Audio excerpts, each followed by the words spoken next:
Let's go ahead and put together a little hierarchy so that we can wrap our head around the inheritance feature. So I went ahead and created a new project. What's new? And I'm going to go ahead and clean this up a little bit because we don't need all of this junk, as you know. Okay, so what I'm going to do here at the top, I'm going to create another class. Let's say class. And this is going to be person. That's the name of the class. And person has string name, last name, such. And you notice this may be a little bit different syntax, as you can see. Now, because we have the same type, okay, all these are string, we can actually create instance variables or member variables in one line because they're the same type. But now if I want to say int different type, I'm going to say int age. Okay, I can't put it here because this is a different type. So let's see, what else does a person have? Let's see.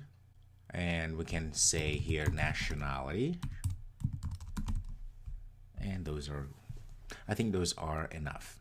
Perfect. So we have a very simple person class with name, last name, nationality, and age as instance variables. I'm going to say class. And this is going to be a concrete. I'm going to call this Bonnie. In order for us to inherit from person, we use the extends keyword, which means inherits. Okay, I don't know why use extend instead of just say inherit. Oh well, we just stuck with this. Okay, Bonnie extends what? Person, just like that. Okay, now I'm going to go ahead and create a method here. I'm going to say void, a function, void show name. Make sure this is a method as such, and I'm just going to go ahead and print that name, okay, whatever we have set. Very simple. Notice something very interesting here. So what we did here again, we said Bonnie extends, which means inherits from person. This means that Bonnie inherits everything that the person has. You want to see if that's true? Check this out. Let's go to main here. What are we going to do? We are going to go ahead and instantiate a Bonnie. Say var Bonnie is equal to new Bonnie as such. If I say Bonnie dot, look at this. Now we have fields name, age, nationality, and last name, and we even have the show name. Look at that. Okay, if you notice, Bonnie class doesn't have any of that we explicitly have written.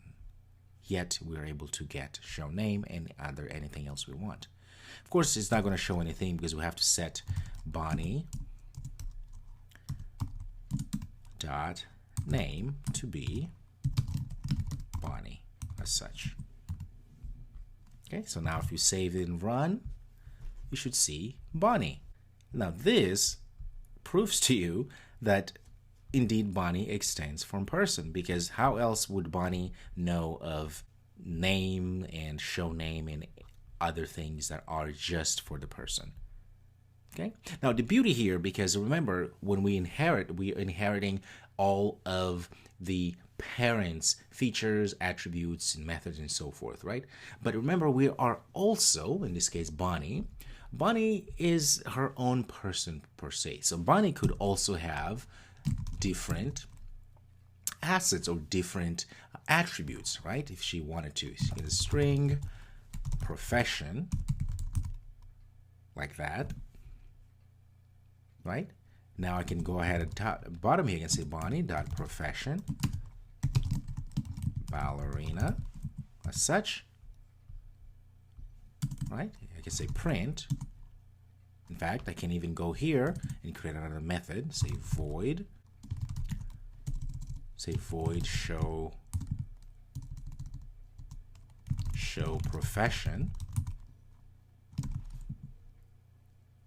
I can just use the easy one here. Say print profession as such. Okay, I can just go ahead and say Bonnie.show profession. There we go. Run says ballerina. So in this very simple example, I was able to show you this hierarchy in which we were able to create the person as the parent class, and we created Bonnie, which extends person, which means inherits from person. which means it gets all of this property, everything that is inside of the person class. And I could create here another one. I can say class Paulo extends person. The same thing will happen. So now we're creating all of these classes, right, which will have a template of the person class, because we know Bonnie is a person, Paul is a person, Anthony is a person. Since they're a person, why not inherit from person? That way we don't have to go ahead and create Paulo with all of these attributes and methods and so forth. Create Bonnie and all of these attributes and methods and so forth. That would defeat the purpose, right? Because we're trying to compartmentalize our code and make it efficient, as opposed to keep creating different classes that otherwise we could have just inherit or used the default properties that we can set as our parent class here. Again, if I come down here, I can go ahead and say Paulo, let's say var Paulo is equal to new Paulo, okay? And I can say Paulo dot name is equal to Paulo. I can even say Paulo dot age. I'm 32. So young and old at the same time, right? And if I wanted to, I can also go ahead and say here, add something else. Let's say I want to say string. In fact, I can say string, or I can even say bool. Play guitar as such, as a boolean. I can even set here Paulo dot play guitar is true. There we go. I can say Paulo dot show name as such. If you run, it should show Paulo's name. There's Paulo. I can go ahead and say Paulo dot age. It should say 32. Actually, I have to print it, obviously. Right? You can say 32 and so forth. You get the idea, right? All of that, again, we are inheriting from person. And we can keep adding other methods or anything else we want, but knowing that as we add all these things, we still have access to our parents' properties and methods. That is the power. So now we can make Paulo special, different Paulo, but the basic of who Paulo is, it's still a person.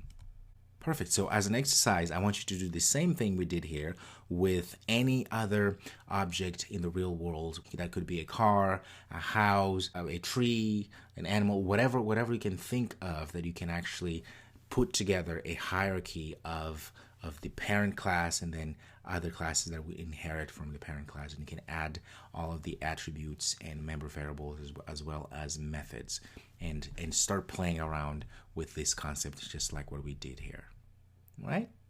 All right, folks, perfect. I will see you next time.